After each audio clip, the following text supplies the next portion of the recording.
कि जो भगवान का भजन भी मतलब मंदिर भी जाएंगे और तामसिक भोजन का भी आहार करेंगे। बिल्कुल नहीं, बिल्कुल मतलब इसे कुछ मंगलवार को हनुमान जी के जाएंगे, मतलब इसे कुछ नहीं होने वाला। सबसे पहली बात है हमारे आहार शुद्धि, मन शुद्धि। देहाती भाषा में कहते हैं जैसा खाओ अन्न वैसा बने मन। देखो, अगर हम शास्त्र की आज्ञा का पालन नहीं करेंगे और मनमानी आचरण करेंगे तो नरक जाओगे। पहले आहार शुद्धि, मन शुद्धि। अगर जैसा खाओ अन्न वैसा बने मन। किसी भी प्राणी को दुख देना। हनुमान चालीसा का भी पाठ करते हैं। ये अपनी वासनाओं की, अपनी जिह्वा को थोड़ा रोको यार। शराब पीते हो, मांस खाते हो, अंडा खाते हो, इस तरह के व्यवहार करते हो और हनुमान जी और शंकर ये ऐसे प्रसन्न हो जाएंगे, ऐसे काम बन जाएगा? कुछ नहीं बन जाएगा।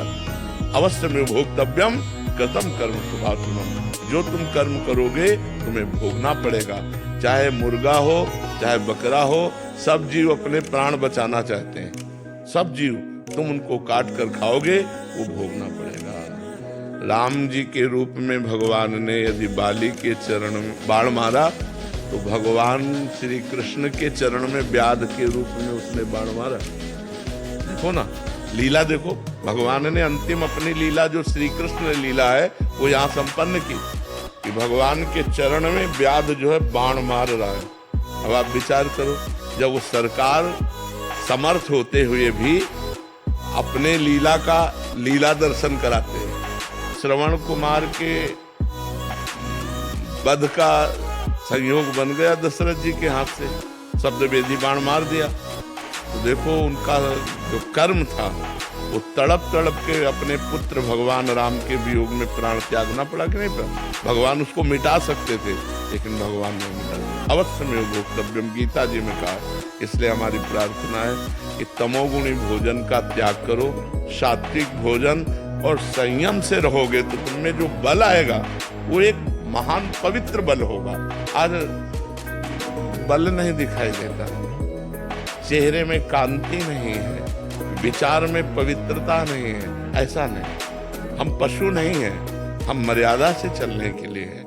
हमारी मर्यादा बनाई गई, शास्त्र मर्यादा हमारी कानून व्यवस्था है। यदि हम शास्त्र मर्यादा से चलेंगे, शास्त्र कानून से चलेंगे तो हमारा मनुष्य जीवन सार्थक हो जाएगा, नहीं तो निरर्थक हो जाएगा। जैसे आजकल बच्चे कहते हैं हम स्वतंत्र हैं। नहीं, स्वतंत्रता नहीं।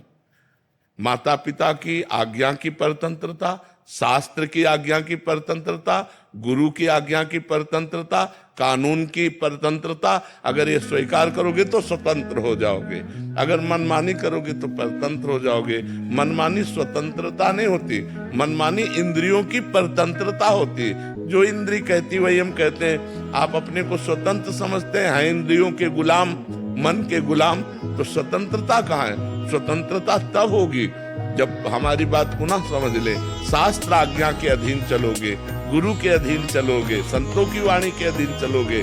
भगवान शास्त्र और संतों के रूप में विराजमान है तो आप स्वतंत्र हो जाओगे, माया मुक्त हो जाओगे। तो आचरण और भोजन ये दो का बहुत बड़ा योग है। अगर हमारा भोजन ठीक तो हमारे आचरण ठीक होंगे, हमारे आचरण ठीक तो हम भगवान को प्रसन्न कर सकते हैं। गंदा आचरण, पहली बार शेयर खरीदते हैं आचरण। अभी कल परसों एक प्रश्न आया था कि गांव देहात में महाराज जी क्या है कि छोटे छोटे देवी जी के मंदिर हैं और गांव में किसी के घर में बच्चा हो रहा है या शादी हो रही है तो महाराज जी बकरा लेके और फिर उसका वो करते हैं, बलि देते हैं। फिर महाराज जी फिर पूरे गांव वाले आते हैं, फिर पूरा मांस वो करते हैं। मंदिर भी जा रहे हैं महाराज जी, देवी की आराधना भी कर रहे हैं। ये सब भोजन, ये आसुरी वृत्ति है, इससे भगवत प्रसन्नता नहीं होती। हम सबको बताना चाहते हैं, जगदम्बा को जगत जननी कहते हो तो बकरे की भी माँ है। जगत जननी है ना, माँ अपने पुत्र की बलि से प्रसन्न कैसे हो सकती है? हमें तो नहीं समझ में आता। और जब वो जगत जननी है तो बकरे की भी माँ है, वो भैंसे की भी माँ है, वो गाय की भी माँ है। वो माँ जो जगत माता है वो अपने पुत्रों की बलि से प्रसन्न कैसे हो सकती है? अगर वो प्रसन्न होती तो तुम्हारा मंगल हो जाता। किसका मंगल हुआ बकरे की बलि चढ़ाकर? हमें बताओ। देवी अप्रसन्न हो जाएंगी अगर नहीं किया ऐसा तो महाराज जी ये भी माने। अरे अगर वो अपने स्वरूप में आ जाए तो सबको चाट जाए उनको। वो तो महाकाली है, महाकाल स्वरूप भी है, तो वो दुष्टों का संहार करने के लिए रूप माता जी ने धारण किया। वो दुष्टों का खून पिया जो संसार के पवित्र जीवन जीने वालों के लिए वो मृत्यु काल रूप थे, जैसे महिषासुर, शुम्भ निशुम्भ, रक्तबीज। माता जी ने इनका संहार किया। इन बकरी बकरों का थोड़ी संहार करने से माता जी प्रसन्न हो जाती है। ये तो मूर्खता है, कोरी मूर्खता है। कभी माता जी प्रसन्न नहीं होती। हमें लगता है